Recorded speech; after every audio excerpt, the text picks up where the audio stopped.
Good morning, students. This is Miss Brown speaking. Today on Miss Brown Presents, we are going to talk about magnets. Now, magnets, those are those things that you stick on a fridge. I also have a few around the classroom. But the thing is, there's more to a magnet than that. All right, magnets are everywhere. So if you look around the classroom right now, take a quick second, look around, see if you can find any magnets. I already said I have some. If you're at home watching this video, look around your house. All right? If you're confused on what a magnet is before you start looking, a magnet is a metal object that sticks to other metals. And yes, you need to know this. Anything I highlight on here, highlight in your book. Anything I circle, underline, anything I write in the corners, make sure you add this to your book. All right.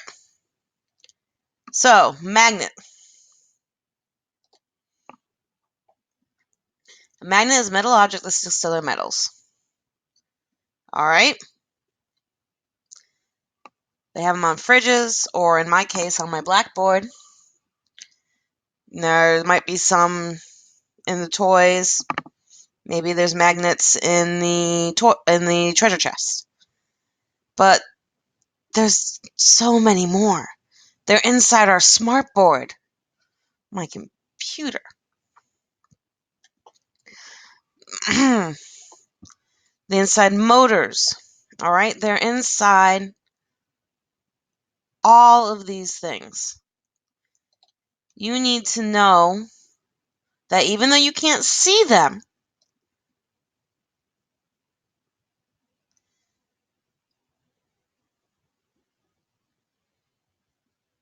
they're there.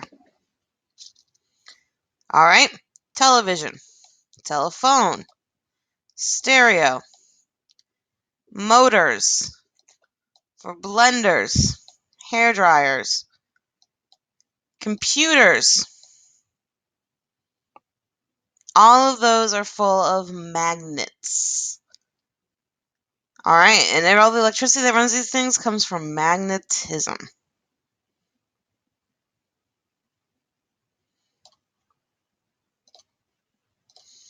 Yeah, that would probably be easier. Magnetism. All right, next page. Magnetism and magnets. Magnetism is an invisible force. And a force is anything that pushes, pulls, or moves an object. All right, magnetism is special because it only pulls on some metals. All right, magnetism does not work on everything. Think about it. If you stick a magnet near a pen, is it going to move the magnet? No, it's not.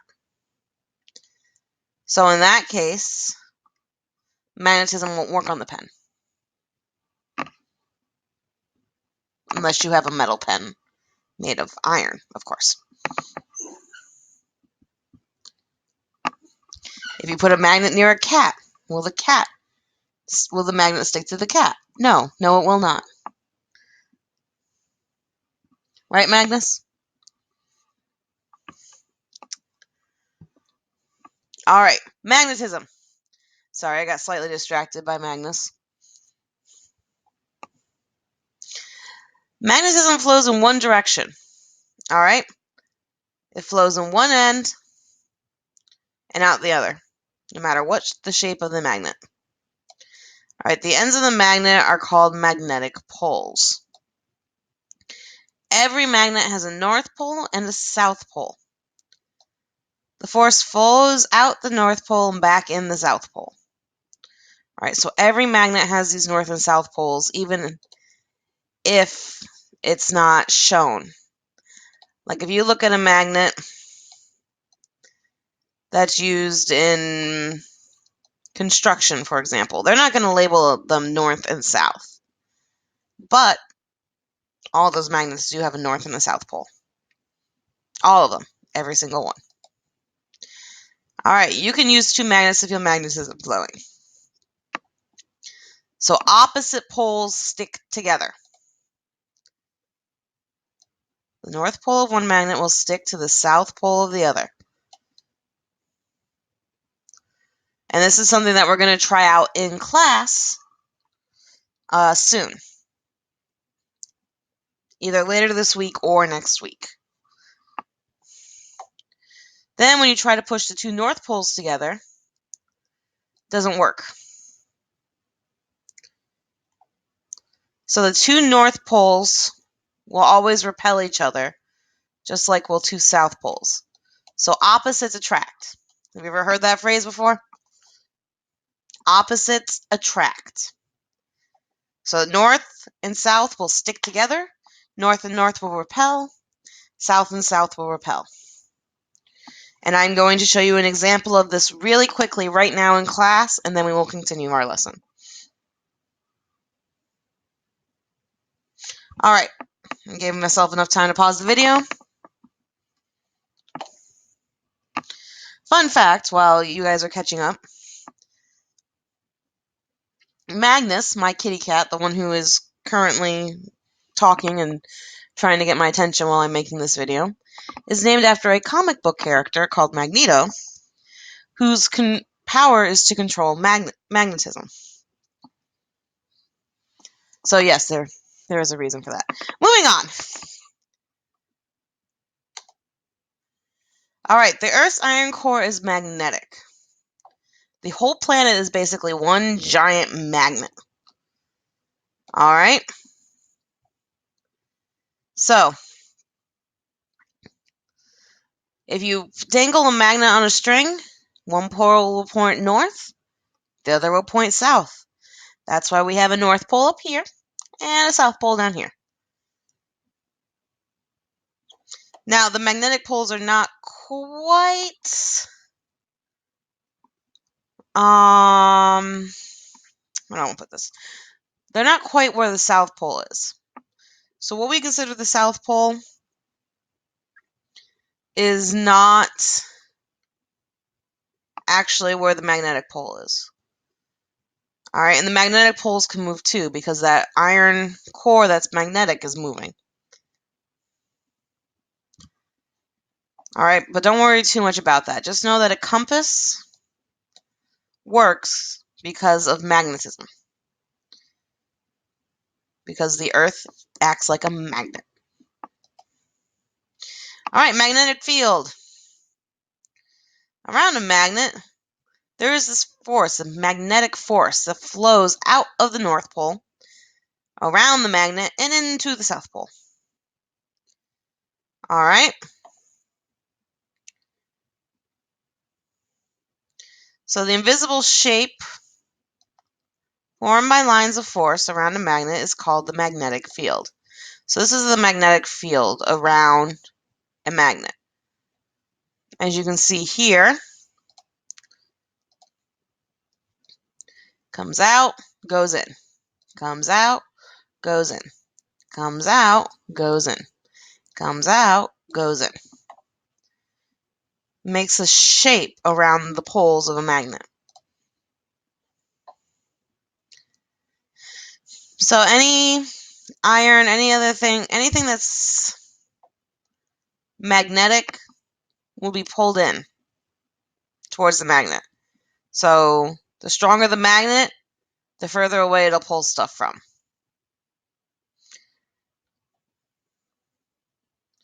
So to see a magnetic field, and we're actually going to do this next week, you just sprinkle some iron filings around a magnet and watch where they go. And this is something that we're actually going to experiment with next week. So how are magnets made? Well, the first magnets were made of a natural rock called lodestone. All right, so they used it in compasses, but they didn't really understand how it works. You know how sometimes you use something, but you don't really, you can't explain how it works. You just say it works. All right, that's what they did. So everything is made up of these little tiny atoms. and they're spinning. The atoms spin around and around and around and around. All right? Makes a force. In most things, atoms spin however they want. But when something becomes magnetized, the atoms start spinning together in sync. So instead of just doing their own thing, they spin in the same direction. All those tiny forces create a magnetic force. So eventually people learned how to manipulate those atoms to make them all spin the same way. And that is how we created new magnets. And as you know, some magnets are stronger than others. Think about your fridge. You probably have some magnets that are stuck on there so well that you can't pull them off very easily. And then you have others that the minute you put up there, well, next time you open the door, they fall down. We have strong magnets and weak magnets. All right, some things like iron become magnetized more easily than others. All right. So here's the reason why you have to be careful with magnets. So the more atoms that you have spinning the same direction, the stronger the magnet becomes. All right? But when you drop a magnet, you can kind of knock those atoms out of what they're doing, and the magnet gets weaker. So you should be really careful about not dropping magnets. All right? Things like in your home. Don't drop your fridge magnets, because you can make them too weak to the point where they won't stick anymore. They won't be magnetized. They won't be strong enough to stick to the fridge. All right. Now, magnetism and electricity. They're very closely related. Magnets can make electricity. And electricity creates magnetic fields. It's all about those atoms spinning. Those spinning little atoms. All right. All the electricity you use comes from machines called generators. All right. You might have heard of this, especially being in a more rural area. Generators, some people have them for when the power goes out. Granted, we're not up in New York, so I don't know how many people down in North Carolina use generators. I know we have them for when the winter comes. When we lose power in the winter, it gets extremely cold up in New York. So we have little machines, little generators, that we hook up to our house to keep everything warm and to give us power, to give us electricity. So some of you might have seen those before, and some of you might not have. It all depends. All right, now the generators make electricity by spinning magnets around coils of wire. So they spin the magnets around the wire, creates an electric current in the wire. Now you have to get the magnet spin. Now that's what running water, wind, like if you see those windmills, running water, that's what they have dams for. They usually have the running water go through, spin the magnets, or steam from burning fuel. So, coal. Steam from coal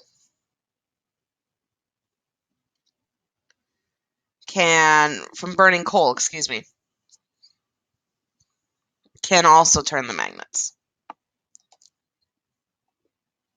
Electricity can create special magnets called electromagnets.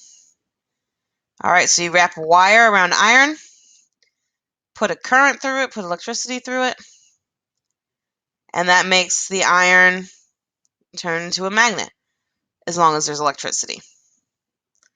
So electromagnets, you can use them in construction, things like that. Now, using magnetism. The earliest use of magnetism was the compass. That is something that you need to know. The earliest use of magnetism was the compass. So you just have a small magnetic needle points to magnetic north. All right, even modern people still use compasses. Even with GPS, we still use compasses because there are places where GPS just cannot go, or people who don't have GPSs. All right, electricity comes from spinning magnets inside generators, and motors work like generators in reverse. They use electric currents to spin magnets, and then the magnets are attached to something else that they spin, and that's how we have fans, blenders, and remote control cars.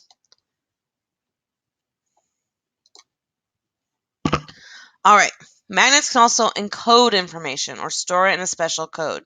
This is important because we are in an era where magnets are used to do this kind of stuff.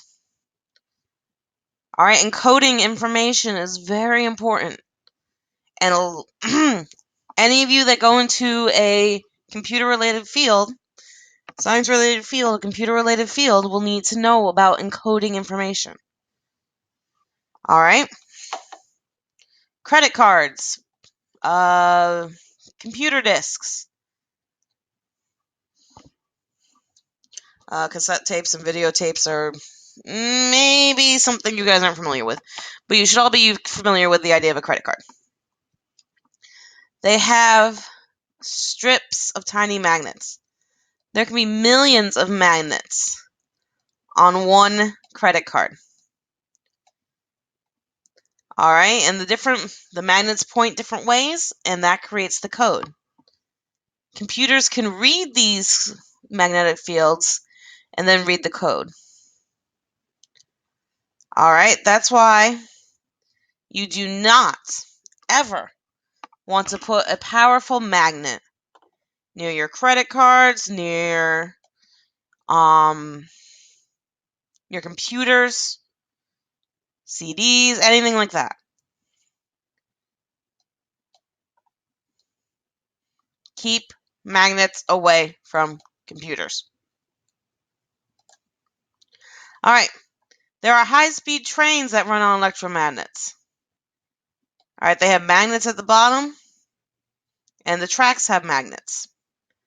So they put the two north poles or the two south poles facing each other so that they repel. Remember what we talked about? Like forces each other away. So this force is so strong it lifts the train off the track. So it's actually floating like a hover car. It's flying above the track. It does not actually touch the track. So that makes it faster and smoother. All right, there are special machines called MRIs that can look inside a person's body. Person lays inside a tube cut right down the middle of a very powerful magnet. Then the lines of force, those magnetic lines of force, flow through the body. It causes the atoms in the body to spin the same way, and the special instruments can tell how fast the atom spins. They can give you a view of what's going on in the body based on that. All right, doctors can find atoms that aren't supposed to be there, things like cancer atoms and other diseases. So this MRI machine is how doctors can look in the body without actually having to have surgery and cutting you open.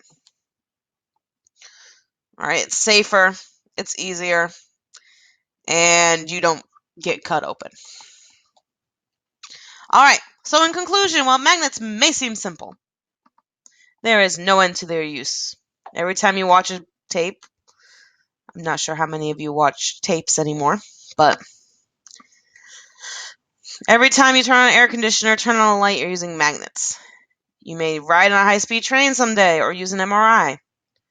We're also playing with magnets can be lots of fun, which we will be exploring more when we do some magnet labs, because magnets are fun.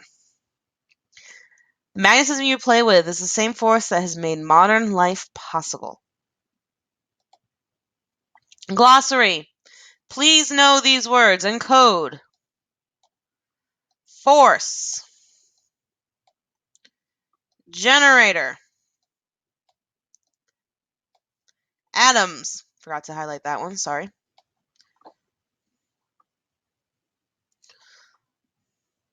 Lines of force, we'll talk about those more next week when we do the activity. Lodestone. Magnetic. Magnetic field. And you definitely didn't know what repel means. This is huge right here.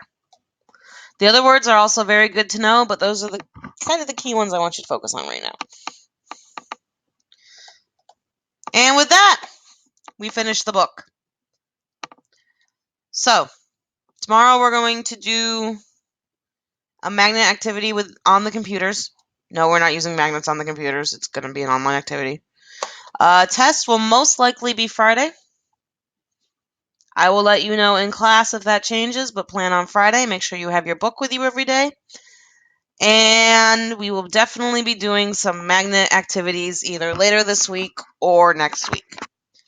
It all depends on when Miss Brown can get her magnets in. Until then, students, every time you use something with a magnet, you think about how magnetism works. It's a good way to review for your test. Until next time, this is Miss Brown on Miss Brown Presents Magnetism. Have a good rest of your class.